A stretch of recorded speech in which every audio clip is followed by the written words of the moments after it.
नमस्कार दोस्तों, स्वागत है आप सभी का आपके अपने यूट्यूब से ऑब्जेक्टिव सेंटर पर। इस वीडियो में दोस्तों हम लोग क्वेश्चन जो देखने वाले हैं वह दोस्तों क्वेश्चन हम लोग देखने वाले हैं यहाँ पर मैकेनिक डीजल का फर्स्ट ईयर का दोस्तों यहाँ पर ऑफिशियल क्वेश्चन पेपर है, जो कि दोस्तों निम्मी के द्वारा जारी किया गया है 2025 के छात्रों के लिए। मैक्सिमम जो मार्क आपका रहने वाला है सीबीटी एग्जाम में 150 नंबर का, प्रत्येक प्रश्न 2-2 नंबर के रहेंगे। टोटल यहाँ पर 75 क्वेश्चन आपको देखने को मिलेगा। किसी भी प्रकार की नेगेटिव मार्किंग नहीं रहेगी इसमें, ठीक है।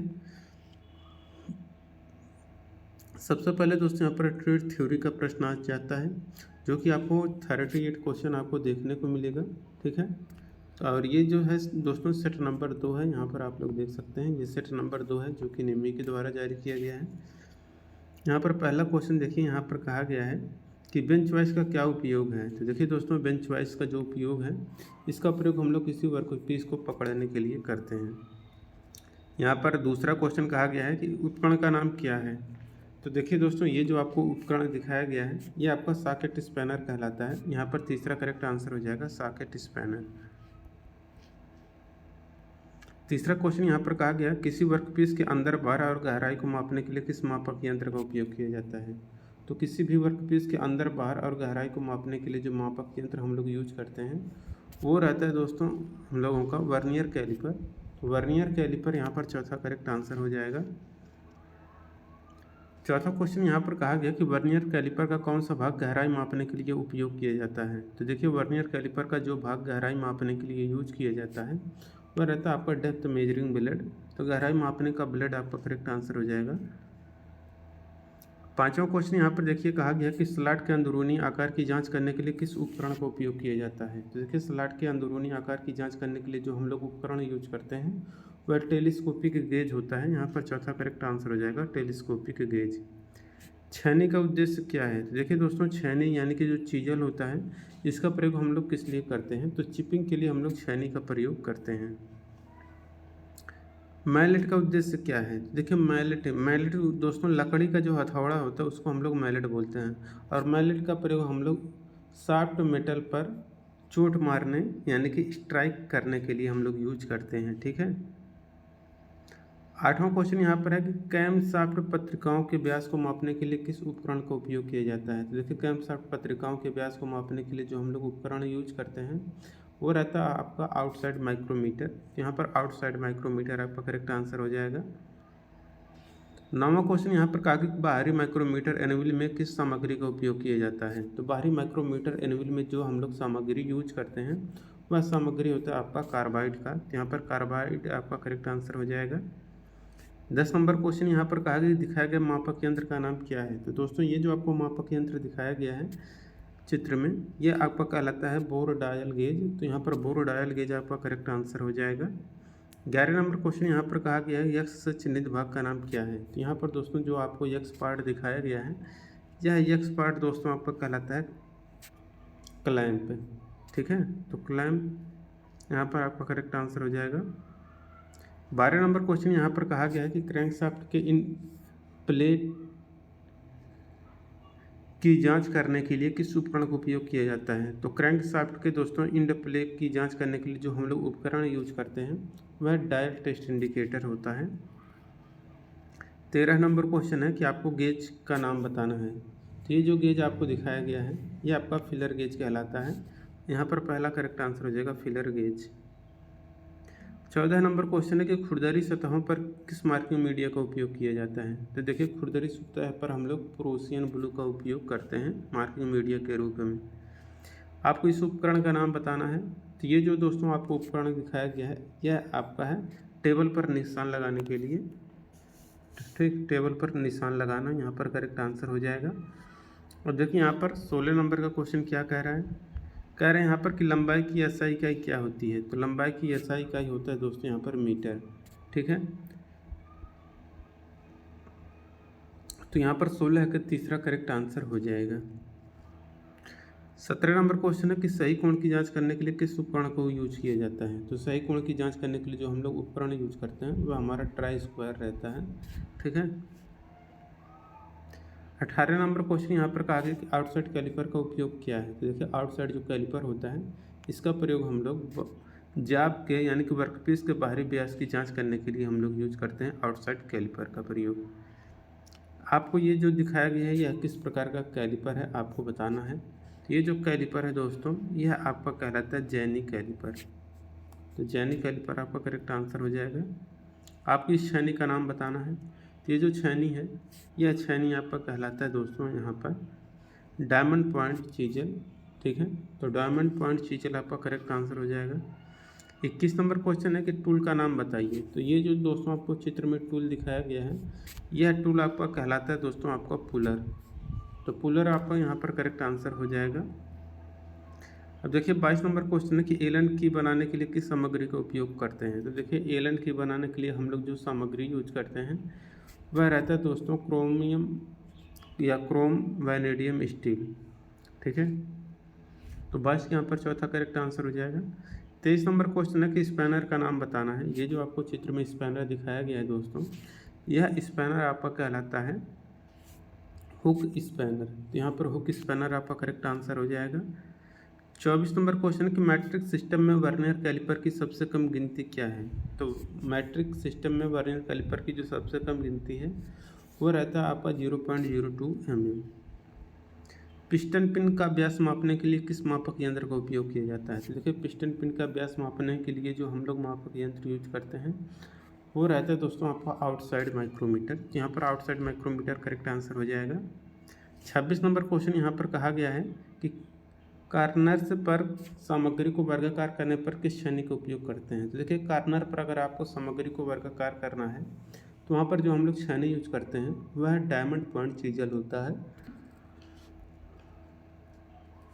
तो यहाँ पर चौथा करेक्ट आंसर हो जाएगा diamond point chisel. 27 number question है कि हथौड़े में आई होल का उद्देश्य क्या है। तो देखिए हथौड़े में आई होल का जो उद्देश्य रहता है ये रहता है फिक्स द हैंडल को ठीक करने के लिए। 28 नंबर क्वेश्चन कहा गया है दर्शाए गए चीजल का नाम क्या है। तो ये जो आपको चित्र में चीजल दिखाया गया है ये आपका कहलाता है क्रॉस कट चीजल। तो क्रॉस कट चीजल यहाँ पर करेक्ट आंसर हो जाएगा। यहाँ पर 29 नंबर क्वेश्चन है दिखाया गया चीजल का नाम क्या है। तो ये जो दोस्तों आपको चीजल दिखाया गया है यह चीजल आपका दोस्तों कहलाता है हाफ राउंड नोज चीजल। तीसरे यहाँ पर करेक्ट आंसर हो जाएगा half round nose chisel. 30 number question कहा गया टूल का नाम क्या है। तो दोस्तों यहाँ पर जो आपको ये टूल दिखाया गया है ये आपका फेस रिंच कहलाता है। यहाँ पर फेस रिंच आपका करेक्ट आंसर हो जाएगा। 31 नंबर क्वेश्चन यहाँ पर कहा गया एक्स से चिन्हित भाग का नाम बताना है। तो ये जो एक्स पार्ट आपको दिखाया गया है यह एक्स पार्ट आपका स्टेम यानी कि तना कहलाता है। 32 नंबर क्वेश्चन यहाँ पर देखिए कह रहा है कि इंजीनियर स्टील का न्यूनतम गणना नियम क्या है। तो ये जो इसका न्यूनतम गणना नियम है यह है आपका 0.5 mm का। ठीक है, 33 नंबर क्वेश्चन है यक्ष से चिन्हित भाग का नाम बताना है। यहाँ पर जो यक्ष भाग है ये दोस्तों आपका जो है यह आपका कहलाता है गाइड पिन। यहाँ पर गाइड पिन यहाँ पर तीसरा करेक्ट आंसर हो जाएगा। 34 नंबर क्वेश्चन हथौड़ा भाग को यक्ष के रूप में चिन्हित किया गया है। तो हथौड़े में जो यक्ष पार्ट ये दर्शाया गया है दोस्तों यह कहलाता है आपका चीक यानी कि गाल। ठीक है, ऊपर का ये पिन कहलाता है, नीचे आपका फेस होता है, ये हैंडल होता है, ये आई होल होता है और यहाँ पर साइड में इधर जो दिख रहा है आपका एज कहलाता है वेज किनारा। 35 नंबर क्वेश्चन है वॉइस का नाम बताना है। ठीक है, तो ये जो वॉइस दिखाया गया है दोस्तों ये आपका कहलाता है बेंच वॉइस। तो बेंच वॉइस यहाँ पर आपका करेक्ट आंसर हो जाएगा। 36 नंबर क्वेश्चन है चित्र में दिखाया गया वॉइस का नाम बताइए। तो ये जो आपको वॉइस दोस्तों दिखाया गया है ये आपका पाइप वॉइस कहलाता है। ठीक है, 37 नंबर क्वेश्चन है कि वर्नियर कैलिपर में एक्स के रूप में चिन्हित भाग का नाम क्या है। तो एक्स के रूप में चिन्हित जो भाग है ये आपका स्लाइडिंग यूनिट कहलाता है। यहाँ पर तीसरा करेक्ट आंसर हो जाएगा स्लाइडिंग यूनिट। टिके गेज के साथ क्या जांच की जानी चाहिए। ठीक है, यहाँ पर वैक्यूम गेज के साथ क्या चेक करना चाहिए। वैक्यूम गेज की बात की है तो वैक्यूम गेज के साथ दोस्तों यूज यहाँ पर जो है ये देखना चाहिए इनलेट मैनिफोल्ड सिस्टम में रिजर्व। तो leak in the inlet manifold system यहाँ पर करेक्ट आंसर हो जाएगा। अब देखिए दोस्तों यहाँ पर वर्कशॉप कैलकुलेशन एंड साइंस का 6 क्वेश्चन देखने को मिलेगा। कह रहे कि धातु का कौन सा गुण बल लगाने पर विरूपी तथा बल हटाने पर अपने पूर्व अवस्था में आ जाता है, ऐसे गुण को हम लोग क्या कहते हैं? तो ऐसे गुण को हम लोग इलास्टिसिटी यानी कि प्रत्यास्थता कहते हैं। मशीनरी भागों की ढलाई बनाने के लिए किस धातु का व्यापक रूप से उपयोग किया जाता है? तो देखिए, मशीनरी भागों के ढलाई बनाने के लिए हम लोग दूसरा ढलवा लोहा या ग्रे कास्ट आयरन का यूज करते हैं। वस्तु में निहित पदार्थ की मात्रा को हम लोग क्या कहते हैं? तो उसको हम लोग द्रव्यमान बोलते हैं। 42 नंबर क्वेश्चन है, किसी पदार्थ के द्रव्यमान प्रति इकाई आयतन को हम लोग क्या कहते हैं? तो उसको हम लोग घनत्व बोलते हैं। गति की इकाई क्या होती है? तो गति की इकाई होती है दोस्तों आपका मीटर प्रति सेकेंड। यहाँ पर 43 का पहला करेक्ट आंसर हो जाएगा।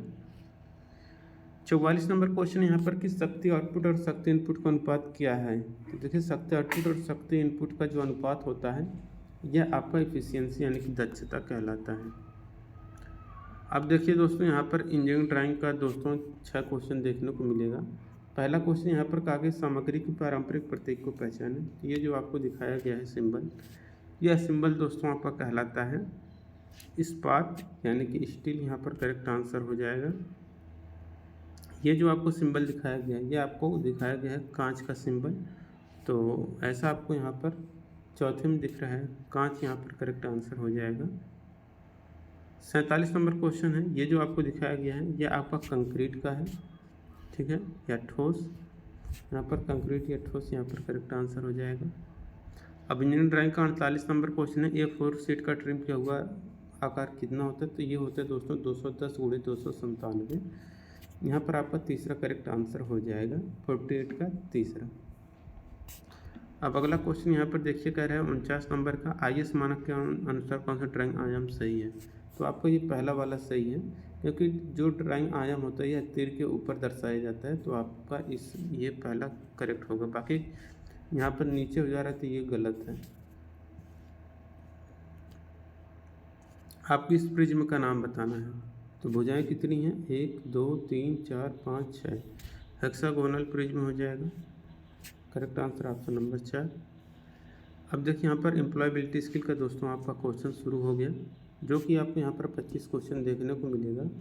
इसमें पहला क्वेश्चन कहा गया है दे डट आर गुड फ्रेंड। तो यहाँ पर हो जाएगा दे आर गुड फ्रेंड हो जाएगा। यहाँ पर दे के साथ आर का प्रयोग करते हैं, ठीक है। 51 का तीसरा करेक्ट आंसर हो जाएगा। अब इसके बाद देखिए 52 नंबर का क्वेश्चन क्या कह रहा है कि क्रिया के वर्तमान प्रगतिशील काल के साथ रिक्त स्थान भरें। तो यहाँ पर क्या भरा जाएगा? यहाँ पर है the train is passing through the tunnel. यहाँ पर 52 का दूसरा करेक्ट आंसर हो जाएगा। 53 नंबर क्वेश्चन है उचित इंट्रोगेटिव विशेषण के साथ रिक्त स्थान को भरें। तो इंट्रोगेटिव एडजेक्टिव यहाँ पर भरना है। तो यहाँ पर हो जाएगा वेयर आर यू गोइंग, तुम कहाँ जा रहे हो। 53 के यहाँ पर दूसरा करेक्ट आंसर हो जाएगा। 54 नंबर क्वेश्चन है आपको उचित सर्वनाम के साथ भरना है। तो आई मेड दिस केक, यहाँ पर हो जाएगा आई के साथ माई सेल्फ का प्रयोग करेंगे।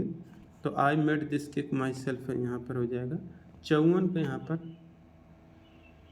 करेक्ट आंसर हो जाएगा पहला। देखिए 55 नंबर क्वेश्चन है कि देखिए यहाँ पर उचित प्रोनाउन भरना है। तो सी मेड दिस केक, सी के साथ दोस्तों यहाँ पर हम लोग यूज करेंगे हर सेल्फ का प्रयोग, ठीक है। इट के साथ इट सेल्फ, आई के साथ माई सेल्फ, हिम ही के साथ हिम सेल्फ, सी के साथ हर सेल्फ का यूज करते हैं। देखिए यहाँ पर सी हैज हर्ट, सी के साथ हम लोग किसका यूज करेंगे? हर सेल्फ का। 56 का दूसरा हो जाएगा। उपयुक्त तो यहाँ पर आपको सुटेबल एडजेक्टिव भरना है। तो द लिटिल गर्ल्स यहाँ पर हो जाएगा आई रिवील्ड हर मिस्चीफ। यहाँ पर हो जाएगा ट्विंकलिंग भरा जाएगा। यहाँ पर ट्विंकलिंग चमकना। 58 नंबर क्वेश्चन है आपको यहाँ पर सुटेबल प्लेस प्रीपोजिशन भरना है। तो my house is on the 3rd floor हो जाएगा यहाँ पर। 58 का तीसरा यहाँ पर करेक्ट आंसर हो जाएगा। 59 नंबर क्वेश्चन की सही प्रश्न शब्द भरें। यहाँ पर है क्या भरा जाएगा? यहाँ पर हो जाएगा who is the speaker at the function. 59 के यहाँ पर चौथा करेक्ट आंसर हो जाएगा। निम्न स्तर की भाषा को और क्या कहते हैं? कंप्यूटर में दोस्तों निम्न स्तर की भाषा को हम लोग जो बोलते हैं वह बोलते हैं मशीन लैंग्वेज को, मशीन भाषा को। प्रोनाउंसिएशन रिफर्स टू, प्रोनाउंसिएशन किसको संदर्भित करता है?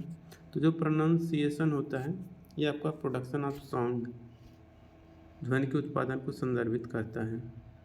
आपको यहाँ पर दोस्तों सार्थक वाक्य बनाना है। तो यहाँ पर किस तरह से ये इसको अरेंजमेंट करना है।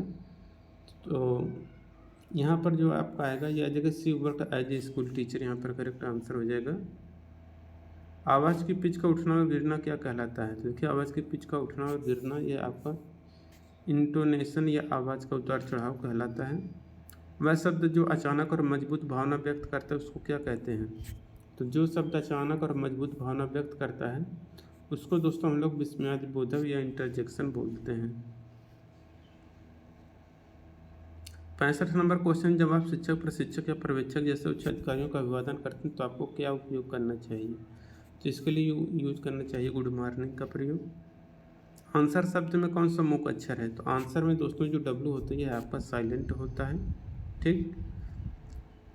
चर्चा के शिष्टाचारों में कौन सा डॉज है? तो यह है दोस्तों कि अप्रसंग, यहाँ पर दूसरों की बातों को सुनना, शिष्टाचार में ये आपका आता है कि दूसरों की बातों को ध्यान से सुनना। 67 का यहाँ पर दूसरा हो जाएगा। 68 नंबर क्वेश्चन है, शिष्टाचार में क्या नहीं करना चाहिए? तो जो नहीं करना चाहिए ये है कि अर्घ अननेसेसरी, अनावश्यक बहस नहीं करना चाहिए, यह शिष्टाचार में नहीं आता है। कंप्यूटर का मस्तिष्क कौन है? तो CPU, सेंट्रल प्रोसेसिंग यूनिट। विस्मयादिबोधक वाक्य कौन सा है जिसमें इस तरह का सिंबल दिख जाए? तो what is beautiful, house is it, यहाँ पर करेक्ट आंसर हो जाएगा। कौन सा एक्टिव वॉइस में है? तो Ram has passed the exam, यहाँ पर जो है आपका पहला करेक्ट आंसर हो जाएगा। एक्टिव वॉइस में राम हैज पास्ड द। बाकी ये जो है आपका वॉइस लग गया है तो ये सब आपका पैसिव वॉइस में चला जाएगा। ठीक है, तो पैसिव वॉइस कौन सा है? तो पैसिव वॉइस देखिए यहाँ पर वॉइस लगा है तो ये आपका पैसिव वॉइस में चला जाएगा लास्ट में। संयोजन नहीं है, कौन सा कंजक्शन नहीं? तो देखिए एंड, बट और ऑन और आर, ये दो वाक्यों को जोड़ने का काम करते हैं, जबकि ऑन जो है ये आपका प्रीपोजिशन है। ठीक है, तो चौथे यहाँ पर करेक्ट आंसर हो जाएगा। भूमिका निभाने का कौन सा लाभ नहीं है? तो वो है दोस्तों आपका कि डेवलप बोर्डम, बोरियत पैदा करता है। 75 नंबर क्वेश्चन, कौन सा स्वर नहीं है? तो A, E, I, O, U स्वर होते हैं 5, बाकी जितने बचते हैं आपके व्यंजन कॉन्सोनेंट होते हैं। तो यह यहाँ पर करेक्ट आंसर हो जाएगा। ठीक है, जिनको PDF चाहिए टेलीग्राम ज्वाइन कर लें, मिलेंगे नेक्स्ट वीडियो में। Thank you.